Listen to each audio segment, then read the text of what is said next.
Hello, everyone. It's Bill Schroeder from InTouch, and today I have yet another person in veterinary medicine that you should know if you don't know already. I'm happy to be joined by a dear friend, someone I respect immensely, Dr. Will Draper. Dr. Draper, how are you doing today? How you doing, Brother Bill? I'm good. I'm glad to be here with you. I miss you. I miss you too, and it's really good to see you and hear your voice. And thanks for taking time to allow me to introduce you to our audience. I guess why don't we start off? Tell me about you and how did you get to the place that you're at? I know that's an open question, but who are you? If I were to ask you to describe yourself. Well, the easy answer for who I am now and why I got here is because I married up and I married the absolute perfect person for me. I know that's true. Life and business. I mean, I was raised in Inglewood, California. I was born in Birmingham, Alabama. My parents met as Tuskegee University students in the 60s. My grandparents went to Tuskegee. My great-grandmother went to Tuskegee. So I was fourth generation. I have a nephew there now that's fifth, because my three sisters went there as well. But they met. My father got a job in Inglewood, moved to Inglewood, California. I was born and raised there, but I went back to Tuskegee because I wanted to be a veterinarian. Originally, I wanted to be an engineer, but my father told me when I was 11 that I sucked at math, so I couldn't be an engineer. He said, like animals. And he happened to be in Tuskegee at the time, visiting my grandmother and grandfather, the Cottrells. And he took me over to the vet school when I was 11, and I met an instructor there who had gone to undergraduate school with him, Dr. Watson. And he showed me around, and 10 years later, I was in Dr. Watson's class in veterinary school, So That's amazing. And then I started veterinary school. I remember the day because it's the day I met my wife, August 25th, 1987. And kind of started dating in 91 on and off. And then 92, we got married in 93, a month before you got married, actually. Yeah, it's really interesting. But, Fran and I are just such a great pair. We're so different in so many different ways that it just works. Like I'm really kind of as you know, an introverted extrovert or extroverted introvert, whatever they call it, Yeah. But I know I can turn it on when I have to. Fran's not that person. She's very, very good at what she does. She's the best veterinarian I know, the best at medicine, surgery, bedside manner. She is just the epitome of what a great veterinarian, small animal or what have you should be. I'm an okay veterinarian. I'm a pretty good veterinarian. I'm nowhere in her category, but I always kind of had a business mind and thought in a business way. And as we both kind of worked at other practices and then came together and decided to open our own practice because we understood each other so well, it made it easy. Like she understood that, by that point we'd had 3 kids with another one on the way. So we understood that at work, somebody has to kind of take a lead. Even though we're a team, we take lead. And if there's something we disagree with, we never do it at work together. We talk about it later because we got to be a united front. It's like the same here at home with the kids. She's in charge of the kids. She told me what to do. I did it. I told me where to be. I'd be there. As the kids got older, I loved, that was one of the best job I had being a father, but because I had such an amazing mate that just she understands that I have to kind of go and do this and that, and she supports it. She sometimes wish I'd stay put a little bit, but she knows that's not really who I am. And because she knows that and just loves me more than I think anybody could love anybody, that's who I am and why I'm here. It's interesting. I don't know if you've seen these videos, but there's a guy on social media that goes around and he stops obviously wealthy people, and this time he stopped this guy with a Bugatti and, whatever. It's like a $10 million car or something, whatever it is. And he asks the guy a series of questions. And one of the questions that he asks him is, what's the best piece of advice you can give a 20-year-old who's looking to be successful in life, particularly in business? And he says, choose your wife or your husband appropriately, because the support system that you will need in order to navigate business effectively will need to take root with your spouse. So that needs to be the single most important decision. And it looks like, quite frankly, both of us made a pretty damn good decision, right?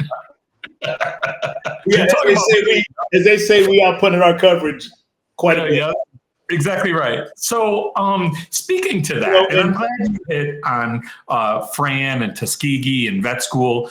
You know, a lot of our friends, you know, and a lot of people we don't know within the veterinary space find themselves in similar circumstances, right? Either they meet their partner in veterinary school, or shortly after veterinary school, if they become business owners, you know, practice owners, they will typically, or it's common, to bring a spouse into the practice and to work with your spouse. Yeah. Now, both of us have done that for decades, and I could probably write a book on it, as could you. What advice would you give a person about working so closely with their spouse? Well, again, like I said, everybody has to understand their role in their lane. You know, Fran and I understood that at the office, I was the boss, but at home, she's the boss. You know, we always make decisions together that impact our work family and our family and extended family, but we always figure out, we work out the rough patches behind doors and by ourselves, so we can deliver a unified message to the teams. You know that very well as a father and a business owner who is with your partner all the time. You know, if mom and daddy ain't happy and they're bickering, everything falls apart. And yeah, you know, I learned early on, well, maybe not early enough, but early on, that my attitude, my demeanor when I come into the office can change the lives and the atmosphere of the employees, and then ultimately the clients, right? Because I go over and I ruin somebody's day because I'm not the person that they need me to be. Then all of a sudden, they're not the person that the client needs them to be when it comes time for them to shine. So it's a really interesting quandary. So you know, and I mean, yeah, like it's the effect can be so catastrophic, like you're saying, if you don't go in there with the right attitude and as a unified team. You're not walking around not speaking to each other. Right. You know, you upset the technicians, and I mean, they may, you know, they can leave that hospital in a great, happy mood, as hard as they have to work at what we do. You can let them leave feeling tired but rewarded, or you can just have them being upset because they just worked with a crappy boss for the day, which makes their drive home different, which makes their home life different. Like it's a responsibility you can't take lightly. Like there's a lot of things that are important about being an employer and a boss, but keeping your team's mental health and psyche up is one of the most important things you do, because you screw with that, it screws up everything. It screws it up for you. It screws it up for their families. And, you know, and it's, you know, why sometimes there's such high turnover in veterinary practices. You know, I was just going to say that. People just get tired of that BS, you know, and then, you know, that passes on to your children and to your team. You know, you got to be a good person, a compassionate person, an understanding person. You got to kind of know sometimes to look at people at work and say, you know, something's going on with them, and just kind of pull them aside and say, are you okay? What's going on? Like, sometimes you just got to let them go home. Sometimes you got to, no matter how things are going, it's more important for them to be together and whole than try to push them through a day that they really should be trying to get through. Sometimes you just tell them to go somewhere and lay down and take a nap.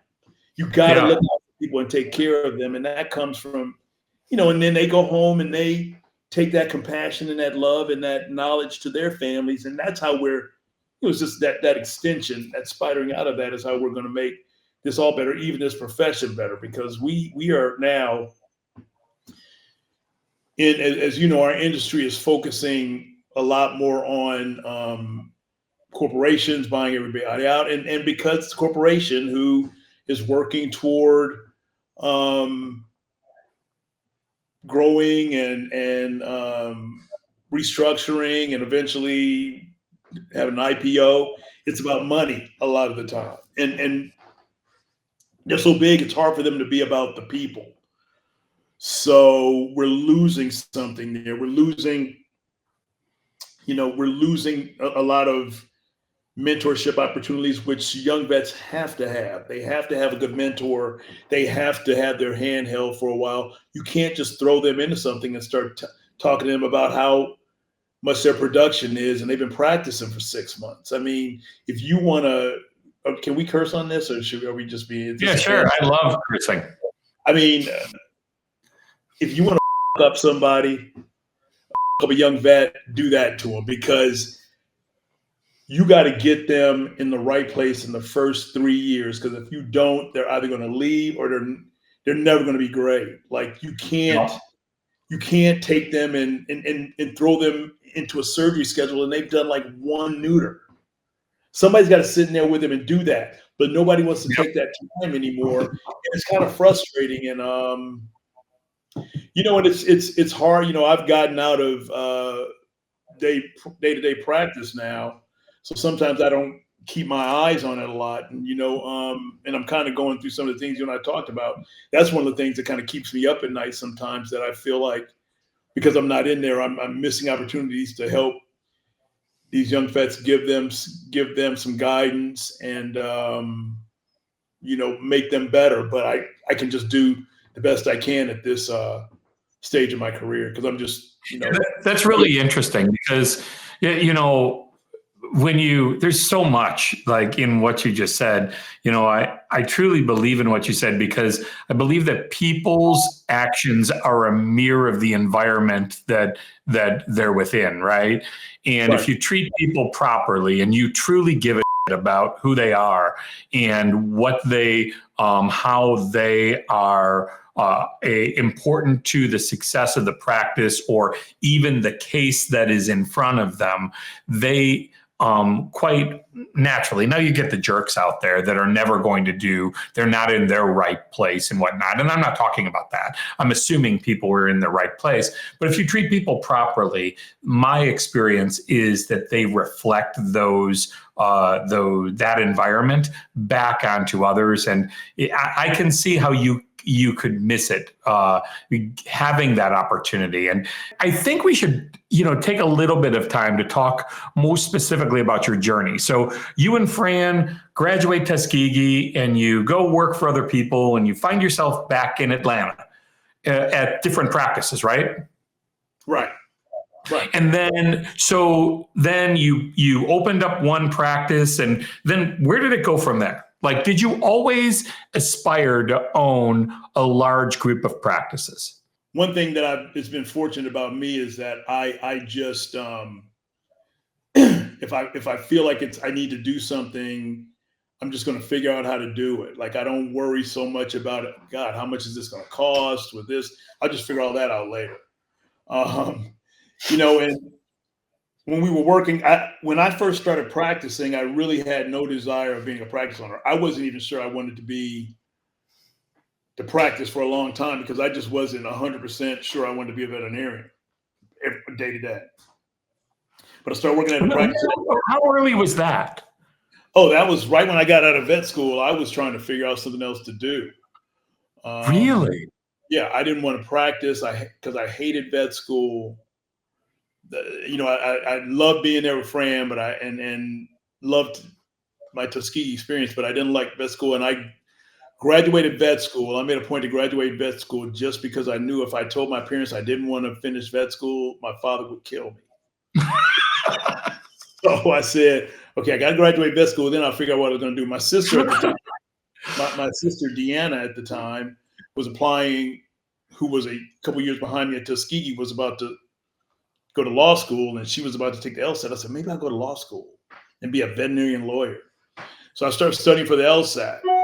And at this time, a lot of my classmates are getting, you're about to graduate, they're trying to decide where they want to go, getting jobs, doing internships. And there were just big internships that people would apply for in my class that, to further their career. Fran actually went to the University of Georgia. I wasn't going to go anywhere. And I actually went to go visit a friend in Maryland. And I was up there visiting a friend, and then went to go have lunch with another friend who worked for this guy named Dan Nagola at North Rockville Veterinary Hospital. And Dan Nagola was a 72 Tuskegee grad, kind of a out there, extroverted Italian guy, Dan Nagola. And he had come to Tuskegee the month before I went to Maryland. And I had this party at my house, and he came to the party. I was, that was my thing. I was the party guy. I wasn't going to get all the A's and B's and C's sometimes, but what I was good at, I was good at. What I didn't really care about, I didn't care about. If it was a large animal, I didn't care about it, quite frankly. So met him, talked to him. Then I go up to Maryland, and he offered this big internship to a Tuskegee student, where you could, he had an apartment there you could stay at, and you'd stay there for a year and work. And if it worked out, he'd offer you a job. And so I knew about that, but I didn't apply for it. So I went to go visit my friend. Her name was Laura Page Warden. And she was in surgery when I got there. She worked for him. And I said, okay, well, just tell her I came by. We were going to go to lunch, and I'll just check with later. But I went out to my car. Dr. Nagola runs out there and says, hey, guy, let me take you to lunch. You remember me? I'm like, yeah, I remember you. I mean, I met you at my house. Yeah. Let me take you to lunch. And I was like, I do not want to go to lunch with this guy. And I remember I was looking at my Jeep going, if I had just gotten 3 more steps, I could have gotten to my Jeep. But he said, what are you going to do? I said, yeah, I'm going to hang out with some friends. He's like, you were about to go to lunch with Laura. You weren't going to do anything anyway. Come on. And he gets in his red Corvette and takes me down the street to this restaurant. I'm like, what the hell's going on? So he starts talking to me, asks me what I want to do and all this kind of stuff. And I'm just like, how am I going to get out of this? And he said, so are you going to practice anywhere? I'm like, no, I'm not going to practice anywhere because I don't want to practice. I don't want to be a veterinarian. And he said, what? You don't want to be a veterinarian? You're about to graduate from vet school. I'm like, I know, and I'm going to graduate and I'm going to figure out something else to do because I hate vet school. He said, vet school is not being a veterinarian. Vet school is just seeing if you have the chutzpah to be a veterinarian. I mean, you learn certain things. You learn everything once you get out in the practice. I'm like, oh, okay, whatever. I'm not going to do it. He's like, you would be so good at it.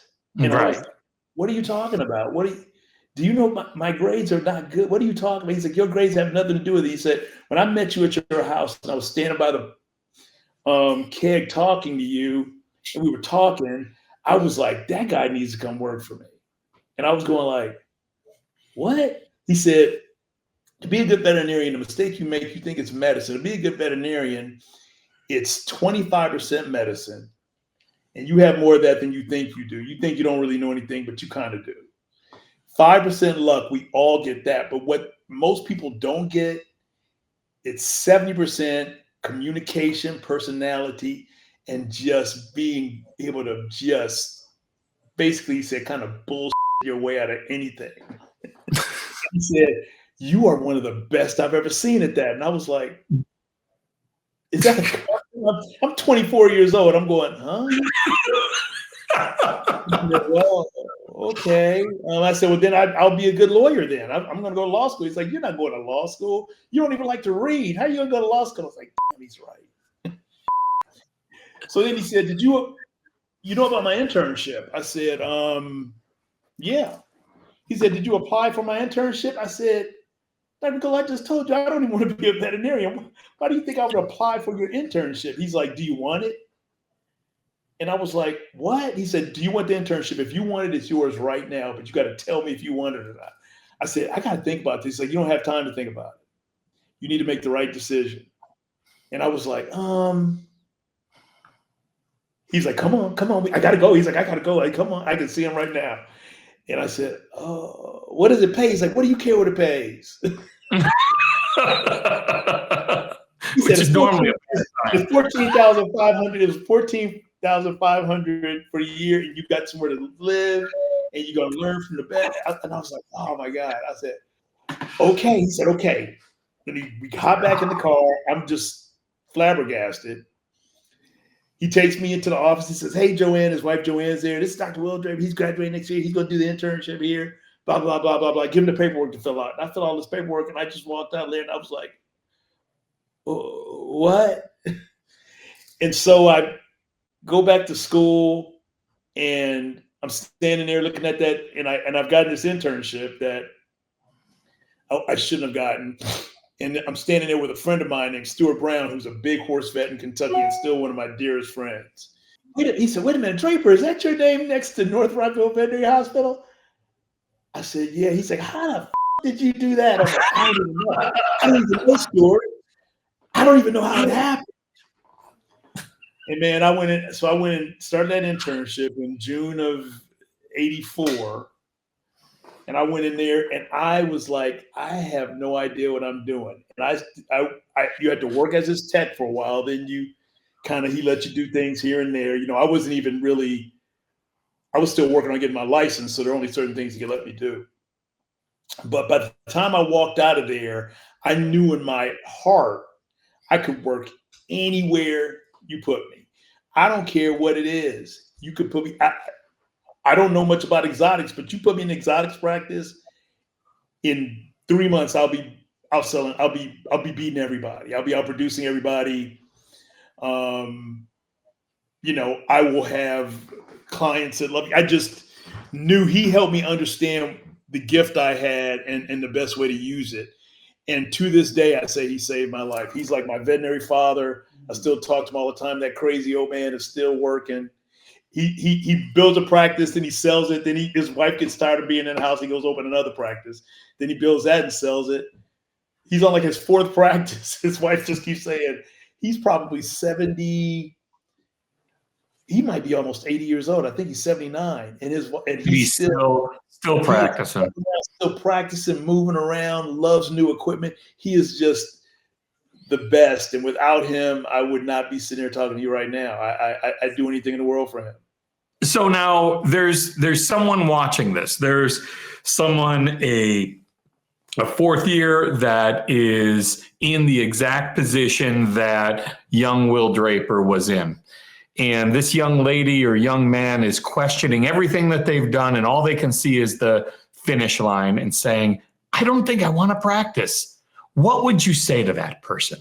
I would say you have got to give it a shot, get out there, and at least, you know, practicing is different than school. That's one thing.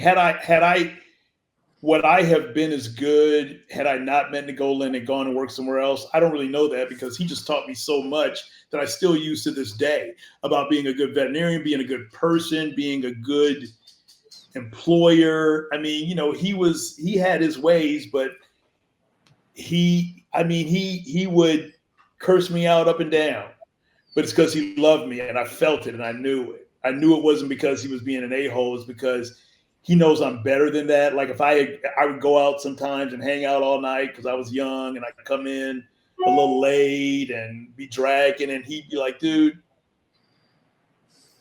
this is your job. Like, what are you doing? You know, right. You don't get to do that. You know, I get Draper, blah, blah, blah, blah, blah. And then he, like my father, he'd come by and walk by me and pat me on the back and kind of let me know we were okay. And I mean, the man, my car broke down, he'd give me a car drive. He was just the best. Good guy. I don't know how many Nicolas are out there like that. Nicolas or you know, Will Drapers, because I followed that in many instances myself with mentoring. I never had a situation with somebody who didn't want to do it unless they didn't tell me. But if you don't, you got to go into a practice and you have to give it a shot, give it a year. But you got to be in the right place too. And that's the hard thing for young veterinarians coming out now, because you got to learn so much more, because they don't have the, you know, we used to be able to do surgery, pre 2004 or 5, probably, we were doing surgery on live animals. I mean, right or wrong, it's just the way it was. And you've got to have that feel for organs and everything like that to be a good surgeon. And when there's no substitute for it. No AI surgery, no what have you, virtual surgery. And Right. if you don't have the right person guiding you and trying to help you and helping you understand you're going to make mistakes and it's okay, but also put a foot in your butt when they need to, figuratively, of course, it's going to be hard. And but you got to get into the practice with the right person and do it. So kids today have so many resources we didn't have. Going to veterinary forums on or areas, you can find one anywhere. Facebook, there's the great one, Harbor Vet. Tell them how you feel. Like, I don't think I want to practice. Does anybody have any advice for me? You may find your Dan Nagola to do that. I got lucky. Find your Dan Nagola. That's really interesting. Gotta find your person. And he's still my person. And I'm happy to feel that I'm still some young vets people, because they reach out to me. But and then there are always some that like Nagola and me, some that think you're just crazy and you don't know what you're talking about, and you got to let them go and not let it hurt your feelings. To your point earlier, Fran enjoys the clinical side of practice much more than you do, and you enjoy the business side. What is it about the business side of veterinary medicine that you find most rewarding? I love giving people a great opportunity and a great job and in a great environment. Like, my goal with my veterinarians was always kind of a simple one. I would have in my mind, like, that I use as kind of my gauge on what I was doing.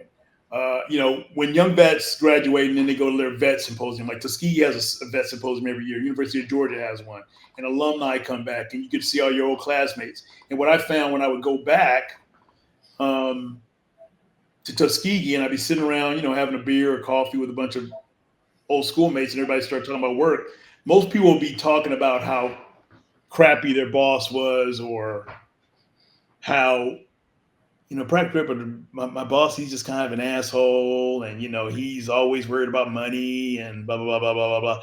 And I just said, I'm going to do this in a way that when my young vets go and they hear everybody else complaining, I want them to say, I just don't even really have anything bad to say. I mean, I got to work my ass off, but they're working theirs off too, and they're great. I have tried that. I haven't always been successful. I've certainly failed, particularly much more when I was a little younger and a little more hard-headed. But, taking care of people, giving them a great opportunity and a great just working environment, something that's rewarding to them. That's not easy to do when you're dealing with veterinary technicians, or not even so much for technicians, CSRs. I mean, that's a job that has kind of a ceiling to it. And you got to make them, if you want a tech to work with you for 15, some almost 20 years, like I have working with me now, you got to make sure they're rewarded and taken care of. And you can't base it on, going through veterinary magazines and saying, well, technicians in the Southeast make this much. Well, this technician's been here 20 years, so this is how much they're going to make. And You just have to take the value they bring to that practice and just the environment every day and take care of them.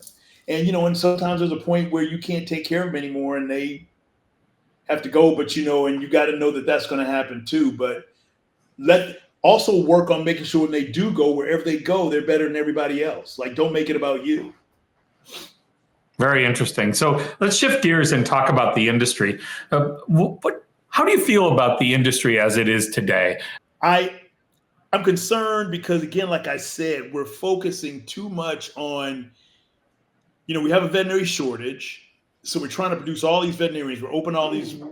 We've opened a number of vet schools in the last decade. When when I graduated, and for decades, there were 27 veterinary schools. Alabama was the only one that had 2 veterinary schools because, of course, they had opened a black veterinary school in 1945 because blacks didn't have any other opportunities.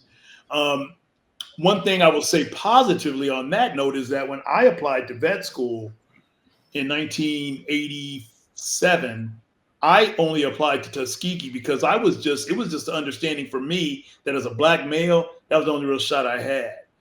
I didn't think I had the opportunity. I didn't think I was going to be able to get into the University of Georgia. Right, whether it was true or not, that was the actual that's what we all assumed. Like a bunch of my schoolmates who ended up being my classmates and still some of my best friends, we only applied to Tuskegee because we weren't going to get anywhere anyways. Now you fast forward. That was the feeling. That was like, so that was it. So if you could estimate, like, how many black students were there at like Georgia when you went to Tuskegee? I don't know. I know of one that I met that started a couple of years after who went to undergrad at University of Georgia with my wife, Francoise, Dr. Tyler, and she graduated in '93. So look, when I finally got into Tuskegee, I became a SCABMA rep, the student chapter of the AVMA. And so we had these, at the conventions and meetings, we would have SCABMA conventions, if you will, and they'd be at a different school each year. And I went to meetings, the AVMA meetings every year, and I would go through the vet schools, and you'd see picture of all the alumni on the walls. And you'd start seeing a black one here in like 1983, then a couple more black ones in '85, and then you might see 4 by 1992.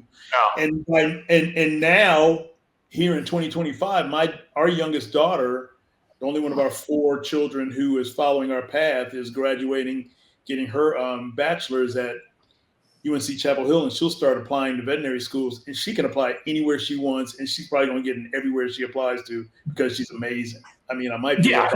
She is. So and I agree with you. I love that she doesn't have to feel limited. And I don't know. I don't even think I felt limited. I just kind of thought that's just how we understood the way things were. I mean, yeah. Which is a statement in it. That's a statement in and of itself, right? And we've done some good lifting. We've made some huge progress. I mean, we have to give ourselves credit along those lines, but there's a long way to go. And what could we do? What can the industry do to bring more diversity? Let me tell you something interesting. And when I grew up in Inglewood, California. My parents moved there in '67. As I grew up there, the picture I just told you of the veterinary schools was similar to me starting kindergarten in 1971. There's like 2 black kids at Bennett Elementary, then there are 4. I mean, it was just a sign of the times. I mean, one group of people moves in, other ones move out, and then it happens. It just happens. And so when I went to Tuskegee. When I went to veterinary school at Tuskegee, that was the most diverse group of people I'd ever gone to school with. Like, I'd never gone to school really with a lot of white people or Latino or people from Venezuela, from Canada, everywhere. It was just such a melting pot because Tuskegee focused on that, and the way other schools didn't until later. And I mean, it's just because it wasn't a focus they had until later, while Tuskegee always had that focus. I love that. And what we have to do, and what I've been preaching, I wrote an article for this in Veterinary Trends, I think January, February of 2021 or something like that, where I'm actually on the cover of it, which I'm very proud of. I remember. You have to be deliberate. I know there's questions about DEI now, and there were a lot of them saying it's a lot like affirmative action, which it is not. You just have to let people know. Minorities need to know that they can get a seat at the table. you don't hire. I don't myself believe on hiring somebody basically on the color of their skin. I think you get an opportunity when I am trying to recruit young veterinarians. I make sure that I talk to Auburn, University of Georgia, I've talked to and Tuskegee. Like a lot of schools just didn't include Tuskegee for a long time because it just wasn't something they did. And so those students didn't understand the opportunities they had, and they weren't offering those kind of opportunities like Dr. Dan Nagola was. So we have to let them know it's out there. You got a shot. You got to do your best. You got to be your best. But if they don't, if young people don't know that they can go to this practice or that practice, they won't apply there, and it is an opportunity that they just don't even know they have. They have to be made aware, and we have to educate universities to be more directing to students as they're out looking for jobs and applying to vet schools. They're doing great now. I mean, there was a time when I graduated from vet school, if I were driving around and I saw a black person with a Tuskegee, if I saw a black person and found out they were a veterinarian, I knew they went to Tuskegee. I just went up to them and said, I was graduating, and they'd say, oh, I was 65 or I was 73 or blah, blah. Then it got to a point where I'd see I remember when I was on SCAVMA and I was at a meeting, we were the only, there were 2 representatives from each school. So there were 27 schools. There were 50, 54 reps. Thank you. I told you, the reason you're an engineer. Yeah, math is my thing. And I remember we were always only 2 black people because we were the black students. Me and when I was there, one guy named Kevin Armstrong, and then there was Rodney Oakley. And there was a black girl that was at, I think, the University of Wisconsin or something, and we just couldn't believe it. We were like, do you see that black girl over there? And like, when I talked to her, she just seemed terrified of us. She was like, because we came and attacked her, like, oh my God.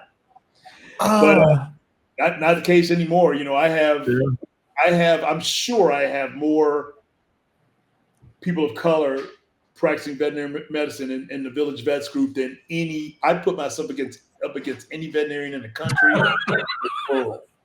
I mean, definitely in Georgia and Atlanta. I mean, forget about it. Like, when I worked at the job I had before I worked there, I was always the only black person.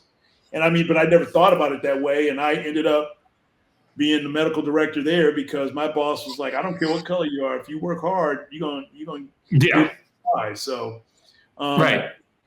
But so thinking back to those days, right? You're talking about those years where you were at Tuskegee, young Will Draper.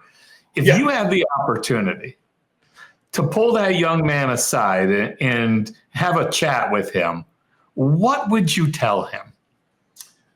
Oh man, so there's so many different Will Drapers. What are you talking about? 20-year-old Draper, a 24-year-old Draper? I'm talking about in the throes of vet school. In the throes of vet school, Will Draper. In the throes of vet school, I do think Will Draper, I got accepted into veterinary school. It's interesting as we talk about this. I got in after my junior year of undergrad. And I applied because I was told by some good friends of mine who are all now veterinarians now, who had graduated a few years ahead of me, that apply during your junior year, you won't get in, but you'll have the experience for when you apply the next year, because the only place we were applying was Tuskegee. So they know your face from the last year, and you have a better opportunity to get in.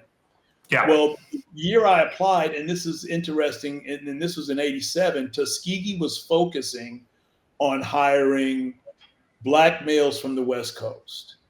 And I had grown up in Inglewood, California, even though I'd lived in Alabama since '84. I was considered a California resident, and I got into vet school, as did my very good friend, one of my best friends to this day, Dr. Ramon Kemp, who's also in California.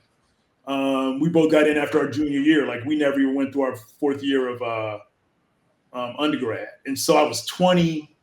I probably should have waited a year. I wouldn't tell myself to do that now, of course, because it would put everything else that was in motion out of play, like frame. Yeah, but kind of like I would say take school a little more seriously. I know you don't think you need to know this stuff, but it'll benefit you somewhere. Like I never took anything really seriously in large animal medicine or exotic medicine because I knew I didn't want to do it. And I was young and I was ornery and I just decided I literally would spend all this time trying to figure out what grade do I have to get in this class so I can still make it to the next year. But if it was something like clinical pathology, small animal medicine, I just aced that because I loved it. But the other stuff I kind of ignored, and I shouldn't have done that. I should have given veterinary school and instructors in Tuskegee, I should have been better than that and given them the respect and that they deserve. Good advice. Now, since you know yourself so well, spinning around as I say that. So now wait, since you know yourself so well, I'm gonna push you a little bit harder. Now you've grown the Village Vets, I'm gonna call it empire. I don't know. I mean, I think we could call it an empire at this point. So you've grown this empire, but there was a day, a first week, a first month, a first 6 month period of time, whatever, that you were a new practice owner. So if you could go back and speak to Dr. Will Draper, new practice owner, what conversation would you have with him?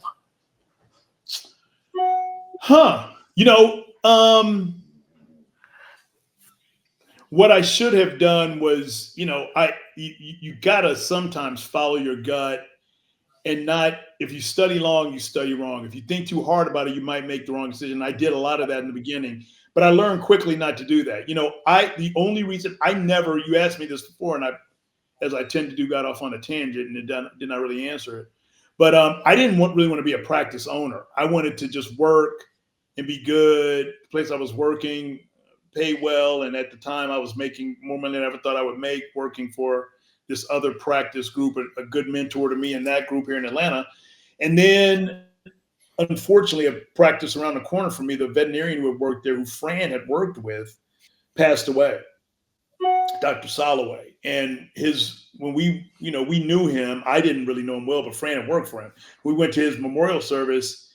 His wife talked to Fran and decided she wanted us to take over his practice, which I hadn't really had any desire to do anything like that, but it was just an opportunity, and she made it so easy for us that I just couldn't pass it up. I said, we can't pass this up. But I said, we'll work here and we'll, figure this out. Like, we had never really worked together. Then we started working together, and we were like, we had 3 young kids at the time, and we were like, oh shit, we can't do this. So I was still working at my old job too, and I worked there, stopped working with Fran, and just managed it. And then another opportunity came up to take over a practice in Decatur that just, because of somebody I knew who lived on the street of the guy that owned the building, he asked her, because she worked for me as a technician, he said, a veterinarian you might be looking for an opportunity to open a practice in Decatur? And she came to me, and I went and talked to him, and he just made it, like, I've just been the luckiest SOB in the world. Like, he made it easy for me to do because he liked me. He thought I could do well there. A guy named Bruce Cohn. And the other vet had left and moved back to Africa, who was actually a Tuskegee grad as well. But I went and I took that practice. I had no idea anything about Decatur. I didn't know anything about it, that area of town. It just ended up being the best place in the world to be a veterinarian. I mean, people, the area was turning around, regentrifying, and people just coming in, these young double income, no kids who just love their pets. And for good service, they'd spend some money on it. And you didn't have to apologize for charging somebody this much for a surgery or for this service, because we're doing better. We're better than anybody else. Like, if you want good medicine, it'll cost you, and we're going to take care of you. If you don't want it, there are 3 other practices down the street. I'm sure they would love to have you. Yeah. I didn't say it in a mean way. People would come in, you guys are just so expensive. I'd be like, I can't buy that ultrasound machine. I can't get this. I can't pay for any of that. I can't pay all these great people and let them be able to pay their bills if I just give stuff away. I'm not going to do that. Like, I'm going to take care of you, but I got to take care of them too. And I'm not going to apologize for you're in this age now where you get bad reviews. So, you go to the village vet, blah, blah, blah, blah, blah, blah, blah, and then it costs you an arm and a leg. And I just kind of say, I appreciate you sharing your experience. It does sound like we're to practice for you. Yeah, I had a friend, and I don't know if I've ever shared this story with you, but back in the day, there was this guy named Dave Jackson that owned University Vet Hospital in Fairfax, Virginia.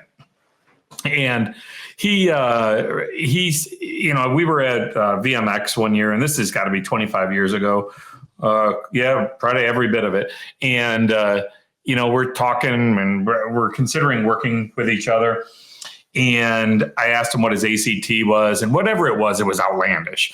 And I said, I'm just going to call BS on that. And he goes, I'll tell you what, you got a lot of clients in Northern Virginia. So why don't you come on up, and next time you're there, schedule a couple of days, and me and Red, who is his wife, we'll take you out to dinner, and you can help in the practice, and I'll show you what running a real practice is. So I'm young. I'm probably 6 years into veterinary medicine at that point, 5 years, whatever.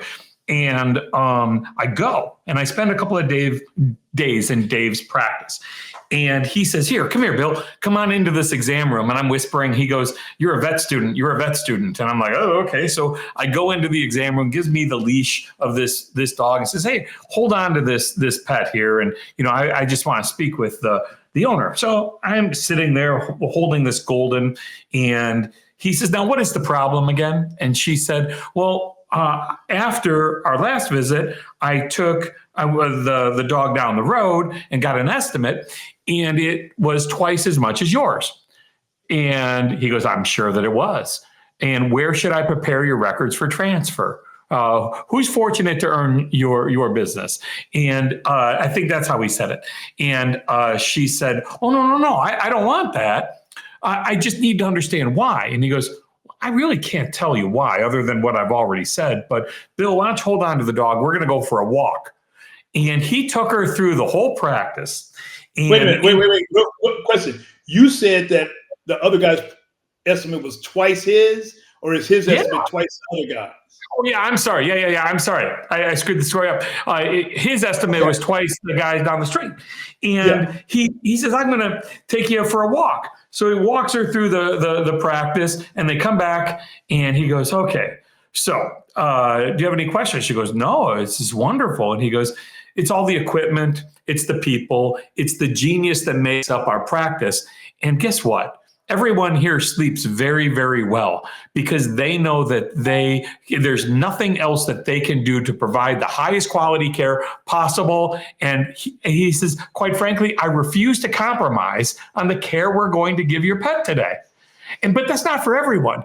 And she sat back, and I'll never forget this. I've told this story a million times. Usually I tell it right, but she sat back and she's like, all I needed was to understand that why I should be giving my business to your practice. And from then on, I was like, he shut the door and he goes, that's why my ACT is whatever it is. And he's like, and I want you to understand, we deserve every penny of that because I just will not compromise on that care. So he and his wife took me to Ruth's Chris that night, and we had a wonderful, wonderful time. But we're talking about success, right? And I just got to ask you, empire level, right? You built all these practices. Yeah, and it's like I was saying, it's been opportunity really for me. Like even the third practice, an opportunity came up, and and there were all times where a lot of people would be like, "Wait a minute, so you have two practices, you might open another one?" Like I said, well, an opportunity came up to go into this building where a vet had left in the middle of Buckhead, like the heart of Buckhead. And it wasn't a beautiful little building. It was kind of hard to get to. It was landlocked, but it was in such an amazing location. When I heard about it and I went by it, I'm like, I've got to open a practice there. Like somebody's got to do it. Somebody's going to do it. And but I also know how veterinarians are. I'm like, if I don't do it, it's going to be a long time before anybody else does it, because people just don't have that chip that I have, that I go, I think I can make this work. And then I go home and I tell Fran, I think we're going to do this. And she's like, you are crazy. Do not open any more practices. Please stop. And then it kind of works out. because you put the right people in there. You train. I train the teams at the other hospitals. Whenever I open another hospital, I take one of those people over there to bring the culture and the training to that. A lot of the team being newer, send one of the younger vets over there to work there and kind of make it their practice. Like, let it be their practice. Everybody. It's like everybody has their own. We have our own mission statement. We have our own core values, but every practice is a little different because the people are different, and you have to respect that and understand that. Trust that the veterinarian that's there every day, if they say, I know this is working in Stone Mountain, but I don't think this is going to work here. You got to kind of go, well, explain to me why. And if they're right, you tell them they're right. And then you go, okay, let's do it this way then. And then, that's very interesting. You gotta make the team understand that it's a team effort. You got to make them understand that like I tell them, you guys all think I'm the village vets. I'm not the village vets. I work for the village vets. The village vets, I'm the steward of the village vets, and I have to take care of it. And if I don't take care of it, by taking care of it, I have to take care of all you guys so we can take care of the clients. Because if I'm not doing my job right, none of it's going to work. Like I started with a bus. I tell them my analogy. When we bought our first practice, I started with this little rinky bus. Fran and I started with it. We got Donnie to come work with us, Donnie Langley, who worked with me for almost 30 years, a year older than me. He just retired. Gina, they're in the back of the bus. I'm in charge of driving the bus. Donnie makes sure the seats are clean. Gina makes sure the windows are clean. Diana takes care of the engine, make sure we have oil, but I drive it. Now we got we made that bus. We got a nicer bus. We grew a little bit. Now we have a fleet of buses. I'm still leading, but I got somebody driving each bus behind me, who are my partners in this whole thing in each practice. And every now and again, if I turn this way, one of them might say, no, I think we got to go this way. And sometimes I go, well, we should all go this way. Or I go, okay, you guys go that way and we'll meet you back over here. But keep in touch with me on the walkie-talkie. Like, let's make sure we keep in touch and let me know how the journey's going. And if you stray off the road and just decide you go where you want to go and you don't even listen to anybody, people gonna start getting off those buses. And if you wow, that is amazing. I love that. I've never heard all the conversations that we've had. I've never heard that philosophy, and I'm really grateful for it. I'm really grateful for it. And it reminds me of a story. I think it was Nick Saban that gave a speech one year at the first day of football camp. And I think he said, my job is to stand, and he equates himself to being a bus driver and the entire journey, the team being a bus. And he's got to make certain that he's got the right people on the bus, because every one of those passengers is depending upon the other to do what they need to do so that they can get there. And in Saban's world, getting there was obviously a national championship, which he did quite few. But let's talk a little bit about success. Have you made it? I'll tell you, there are a bunch of people that will tell you I've made it. I will never think I've made it, because I always know there's more I want to do and I can do. And if I'm not working toward that, and if I'm too idle, I don't like getting lazy about things. I'm doing a lot of different projects. I'm working on a potential TV series. I still mentor some of the young vets, but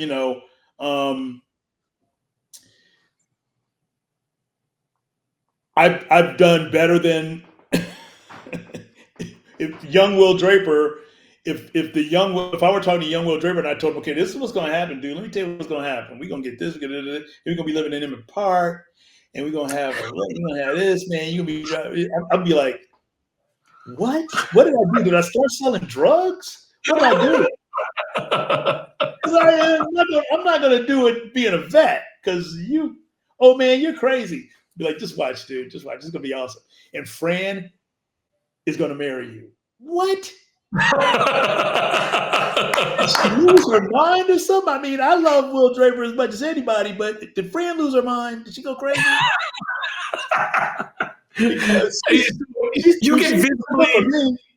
She's too good. You're visibly uncomfortable when I ask that question, right? Which is not a space that I'm accustomed to seeing you in. And like, will you ever consider yourself having made it? I mean, because my follow-up to that is, how will you know when you make it? But I'm sensing that this is a journey for you that won't stop. No, and I usually if people ask me that, I'll feel like I really made it, and whether it has to, I've been married to I just am one of those lucky people that in all the people in the world, I found the one person that's supposed to be married to me, and it takes me good and bad, and I'm winning there already. Almost 32 years. Like if you had told me when I was in my 20s, I'd be married 30 something years, I'm like, get married, right? Not me. Yeah. But do it successfully, right?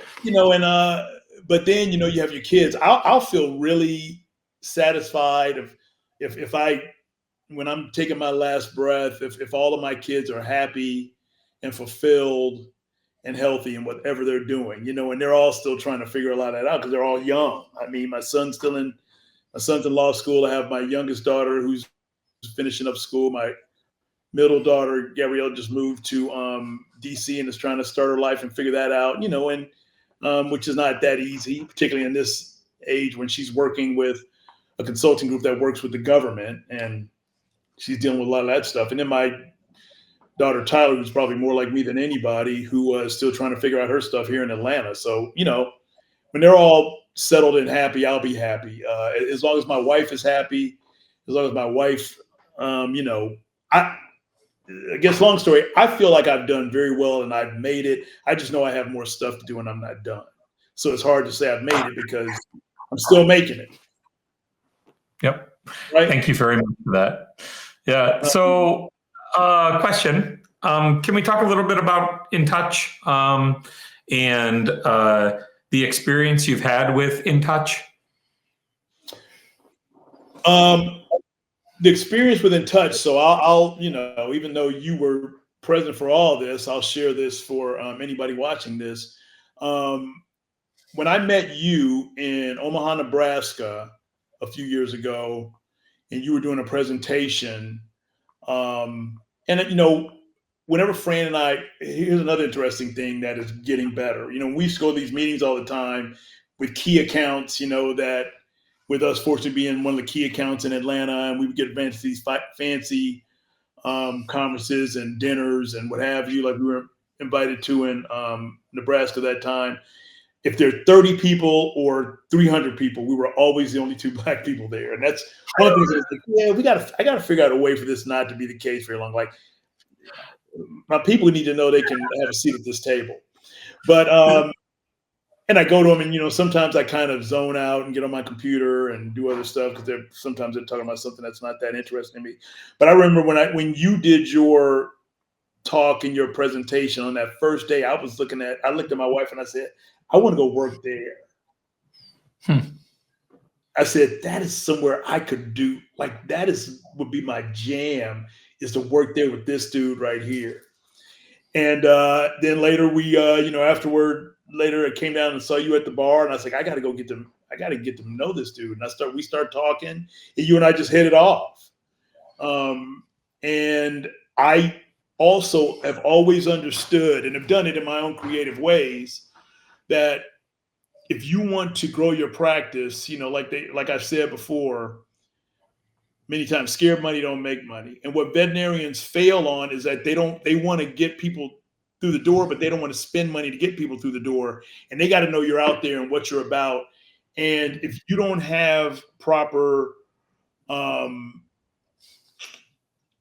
you don't have a strong marketing team, if you don't have proper representation in that arena, with a group like InTouch that just understands all the things you don't.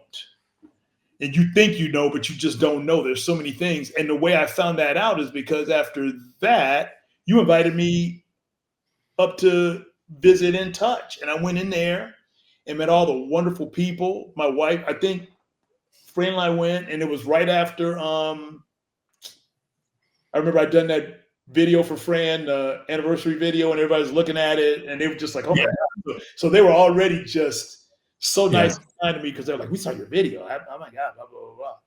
And I walked out. I said, "This is." I still have pictures of that from this day, and I was like, it was not. It's.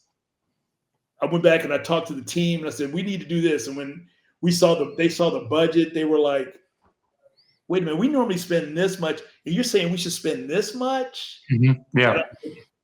We should, because we're going to make all that back with this team here, because everybody there really gives a shit about us. Like they don't even really know us that well yet, but they care, and they're going to care about us whether we hire them or not. I'm going to tell you that right now. I can go there anytime I want and say, "Hey guys," and they'll treat me like friends, because we just all got each other. Yeah. Then you took me to see Dr. Coyne, who I ended up kind of idolizing just by the things he had done, and he helped me understand what you guys had done for him.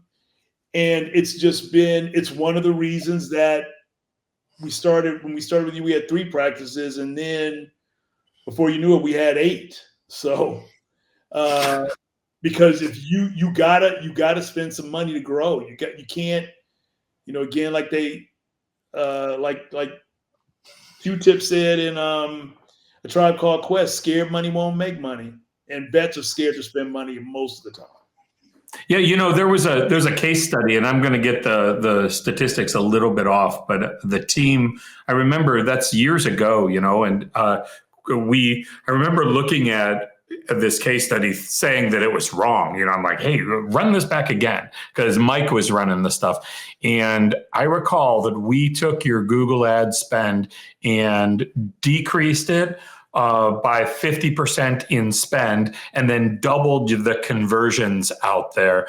And I was so proud of that I remember standing in front of the team and saying, like, this is what real work is. And this is success for us. And, you mentioned something that was really interesting there, where people care. And there's this, and you used the term "give a shit." And I don't know if you were intentionally borrowing it from our walls or our philosophies, but the theory around, and there's a long story that I'll skip, but the theory around it is, if you give a shit about the person that's across from you, you give a shit about the business that they're concerned about, you give a shit about their employees, you give a shit about their clients, everything else falls into place, including profit, right? And if you're present and you listen and you care, that and at the same time, you can be fortunate enough, as we are with you, to have a client that cares about us, so that when we need something, you're there. Like I was talking with another client real recently, and they said, how can I maximize my investment with InTouch? And I said, well, the main thing that you can do is trust us. And the second thing you can do is be present. When we need you, please let us know. And you've always been that way. If it's not you, it's someone that can get us the answers. And I'm really, really grateful for that. So, well, yeah, and you hit it on the head when you said it's got to be about trust. And that's what we have with InTouch. When you talk about, we sat down and, Mike started looking at things, Michelle, the whole team, Tiny, everybody, and then they sat down and said, well, we're going to increase this, but decrease that, whatever was. Half the time I didn't even understand what you were talking about, because that's not my business. And I have so many things going on in my head sometimes that somebody will say something, and my wife sent me to the doctor to test me for ADD because of it.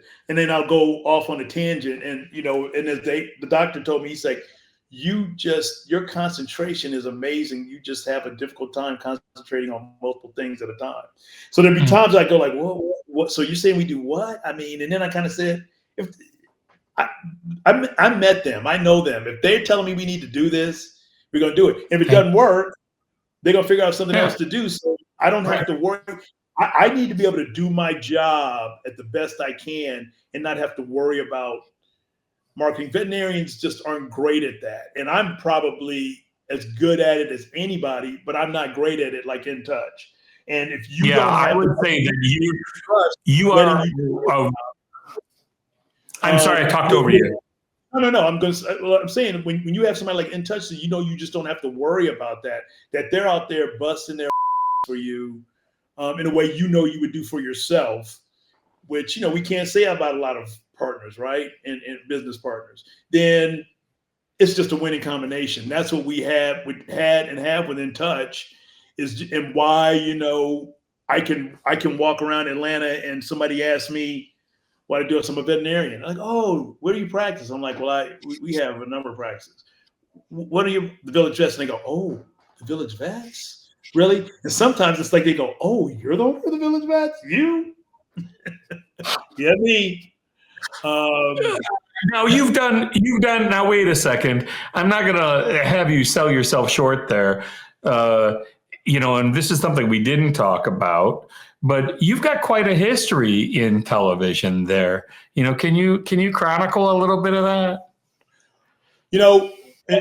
In 2017, Nat Geo Wild came to us, and it's kind of a funny story because they wanted to do a reality series on a married veterinary couple that owned a practice, doing this thing, Loving Vets, which they did like a half season of, and then they pulled it. But they have 3 episodes. They still show on Amazon Prime and Disney Plus, and people tell me I just saw you have a TV show. Like, not that show. No, that's an old show.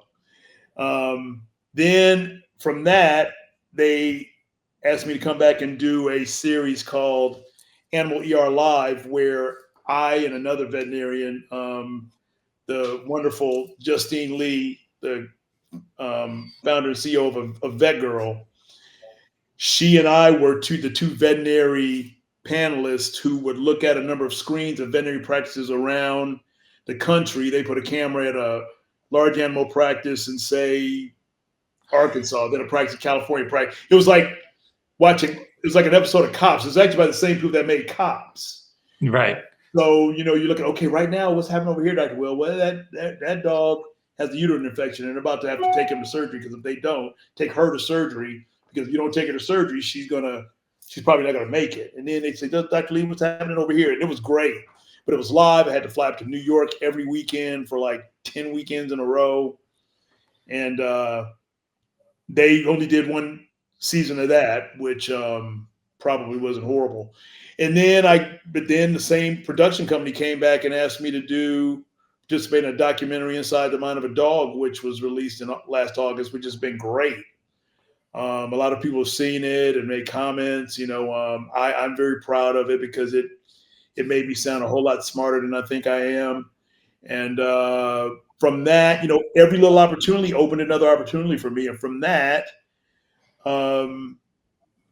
that aired on Netflix, and then somebody at Netflix suggested a show where I go around and I talk to people about their pets or things like that.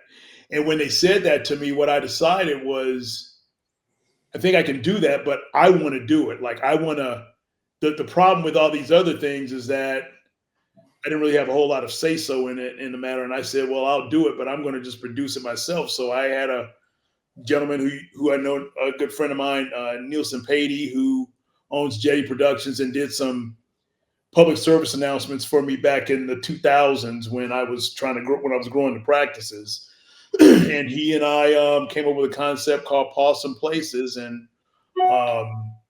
go around and talk to a guy who owns a dog park, talk to a consignment store that raises money for pet rescue. I get a chance to talk to I'm a huge, as you know, a big Atlanta Braves fan. So I got to interview the second baseman, even though he's 30 years younger than me, almost to the day. He's one of my heroes, Ozzy Albies. And we talk about him and his Ozzy Albies Foundation with his amazing wife, Andrea, and what they're doing for animal rescue. And also the fact that he is a genius when it comes to fish husbandry and care. He has fish tanks all over his house and knows more about fish than anybody I know. Really? meet people like that, to go to a pub where, one of my favorite pubs, the Brick Store Pub, and talk Yeah, to been there. Yep. Yeah. Well, you come here, I'm taking you there. Right. Talk to Dave about different beers and the fact that their garden is a good gathering place for people and their pets. So it's just a great opportunity, and I'm going to do some more filming in West Palm Beach, but that's kind of, and I get to do it on my schedule, kind of the way I want. And, we're getting some good feedback on it, but we still want to do another episode and get that under our belt so we can see, make sure that we're going in the right direction. I don't want to just put it out there to give to somebody else to maybe come in as a producer and start, of course, making some direction until we know exactly where we want to be with it, so that when they come to us, we can kind of say, well, as you can see, this right here works. So, right. You can't really do that with one episode. So hurry up and, take your time and hurry up, whatever they say, hurry up and wait, as they say. So one more question, and it's bringing me back to when, that the ER series started with Justine. Were you anxious at the start of that? Like, so think back at that time and follow me here. Was that a period of time where you felt especially comfortable? Oh no, I did not. And again, when they offered me that to go on there and speak as a veterinarian on cases that were just going to be put in front of me, like, it's not like I was going to get any notes or anything. I was a little anxious about that because I hadn't been practicing really full time at that point. Plus, they were putting me on the partner I had, who I didn't know at the time, who I was meeting for the first time, Dr. Justine Lee, was a board certified emergency veterinarian who was also board certified in toxicology, the first veterinarian to ever do that. She had a worldwide platform with Vet Girl. She is a rock star in the veterinary world, much better known than I was. And I was like, they're going to put me with her. She's going to make me look like an idiot. Because I remember this. I'm sorry, what? I led you down this path. I led you because I remember this so clearly. I was sitting on a bench in Florida. I was on a guy's trip with my friends, and you said, "Hey, this is going to happen," and you're like, you described everything you just described, and I said, now. I said, it's like classic imposter syndrome. That's why I'm leading it here, right? Yeah. And it is totally. And I remember sitting there on the bench, and I said, okay, you're in practice, right? And you said, okay. And I said, picture yourself, and through the door comes X, X case. What are you going to do? And you're like, well, I'm going to treat it. And I'm like, well, okay. Well, then did you get advanced prep for what was going to come through the door? You're like, no, I am not going to get that advanced prep. And I'm like, okay. And you've trained and you've worked towards this and you can do this. And I remember that conversation and I thought, this is exactly what imposter syndrome is. It's that, and we all have it. It's a trait that entrepreneurs and those that, are really trying to be the best at what they do have. And I just thought I'd bring that up so that if somebody's hearing this and they're hearing, that I don't know if I can do something like this. I remember watching each and every one of those episodes and texting you while it's going on, like, yeah, go. Well, and you certainly helped me with that. And, but here's another thing, like we were talking earlier, what advice would I give to somebody who was anxious and scared, like I was when I graduated from vet school and I didn't want to be a veterinarian and what the hell am I going to do? Like the right thing that I did, even though I was pushed to do it, was that I went and I tried and I gave it a shot and I found why I was good at it and what my niche was. And in this case, I went in there and I was Justine Lee is an amazing person and she has such a gift for presentation and explaining things that, I've talked to you about. I don't think I really had that. You keep telling me you're going to train me to do that one day, but oh yeah, what I keep telling you is I'm going to learn from you. Right. So as we started doing it, we would have we had to do a couple of mock ones to see. It was being hosted by this guy Mark Steiners, who had hosted Entertainment Tonight, and ended up being a great friend, great guy, and so patient and kind with us. And what I found was that Justine would kind of jump in and answer the questions. She's like the person that wants to sit in the front of the class. I want to sit like in the middle or the back of the class. Yeah. Yeah. And after a while, they kind of said, well, Dr. Lee, you got to let Dr. Draper answer some things too. And so, I don't think she was that crazy about being chastised, being, reprimanded a little bit like that. And so then I would answer a question and she would go, when something would happen, she'd lean over and whisper to me and she said, so like she thought she had to coach me a little bit. I would say that there was a situation where, like I've said, the dog had a uterine infection. And she's like, most of the uterine infections are caused by Pastorella. It happens, this is ovarian, they have to do an ovarian hysterectomy and blah, blah, blah. And I was like, what are you talking about? Like, I know that, and I'm not going to say any of that. And so when I talked to them, I said, this dog has a uterine infection. Like, I was talking to the people. She was talking more to veterinarians, and I was talking to the people. And she didn't like my style. I wasn't crazy about hers. And we were both staying in the same hotel. And they dropped us off at the hotel, and we would just go to our rooms and not really say anything. And I stopped her. Hey, come have a drink with me. She was like, well, I'm going to go work out. Okay, well, after you finish working out, come have a drink with me. She went and did that. We met at the bar, and I said to her, look, let me tell you something I figured out. You and I were not hired for the same reason. There is a reason we were both that, even though we may not want to admit it, I'm Black, you're Asian. That's too late for that. And we're smart. You're brilliant. Yeah, but you are the brains. I'm kind of the witty comedy.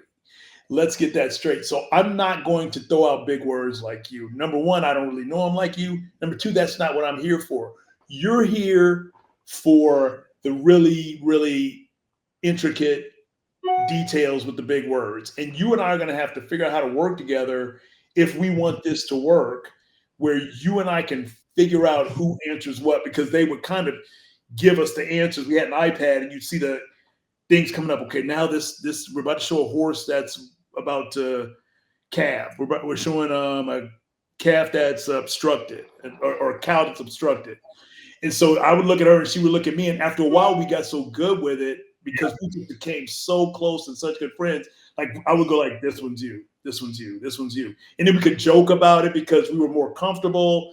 And by the end of that show, I mean, we had a rapport like nobody else. It's why they chose us both to do Inside the Mind of a Dog, because we just vibe together. Right. And it wasn't the first case something ridiculous. We took the time and we learned the situation and learned each other and trusted each other, which is what any good team and partnership is. But it's also because she told me later, she was very nervous about it, but we both took a chance. You got to take a chance. You got to jump sometimes. You might hit a branch on the way down. You might fall and break your leg. But if you don't jump, you're never going to know. You won't know. That's really good advice. Very solidly and do well. But unless you know, you don't know. And then if you don't do well, you get up, you put cast the leg and go and try something else. You got to keep trying. And she and I, I'm sure she and I will do other things moving forward, because that's another great partnership I got to fall into, and because we gave it a shot.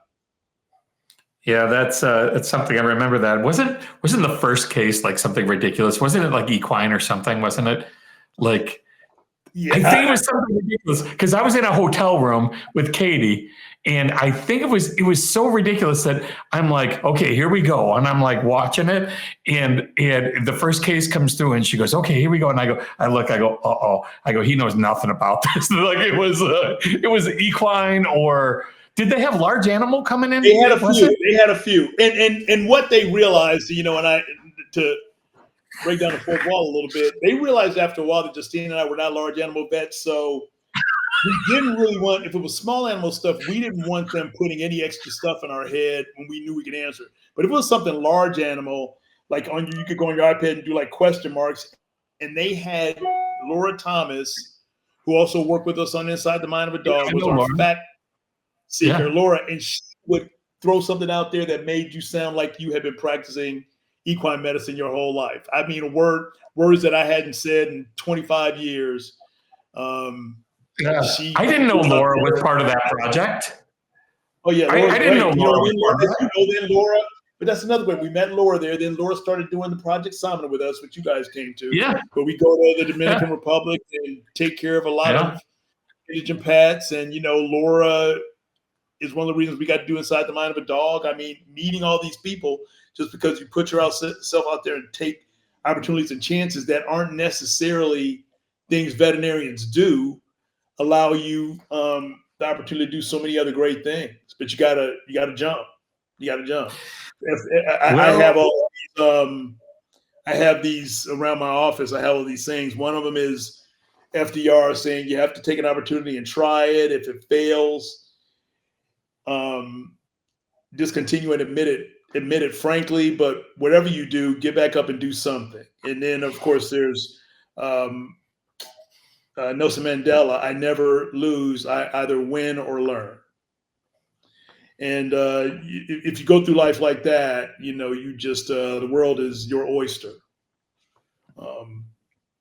Dr.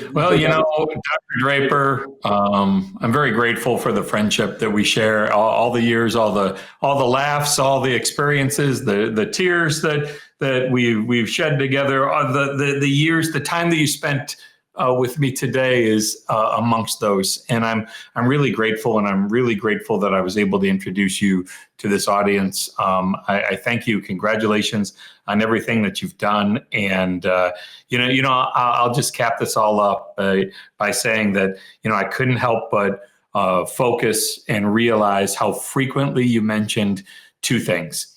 And that was the support that you received through Fran. And I've known that for as long as I've known you, as we all met at the same time, and people, and how you need to take care of people. You need to realize that they need to be developed, and I truly think that those two reasons are exactly why you are as successful as you are. So thank you very much for spending time with me today. Let me say that, you say that, but, you are very humble in that the reason you and I are so close and because we are so much alike. We share a lot of common, we disagree on some things, but, you and I have formed a friendship and a brotherhood and love each other so much. And you just shared your wonderful team with me. So I'm happy to do this, not just for you, but I'm happy to do this for the entire team. And I just, thinking the whole time it's important for me to make them proud, as it is for me to make my team proud, because they're a team too. And that's just what InTouch, that's something that we worked with another group before, but it's just something that InTouch has that and does without even trying. That just is what makes you different and makes you the best. And I'm proud to be a part of it, and I'm proud of you. And, I love you. I love you very much. I'll get on a boat. I don't want to fish, but I'll drink while you fish. How about that? It's a date. Okay, my friend, give Fran a hug for me, and I'll see you real soon, okay? Okay, love you. Talk soon.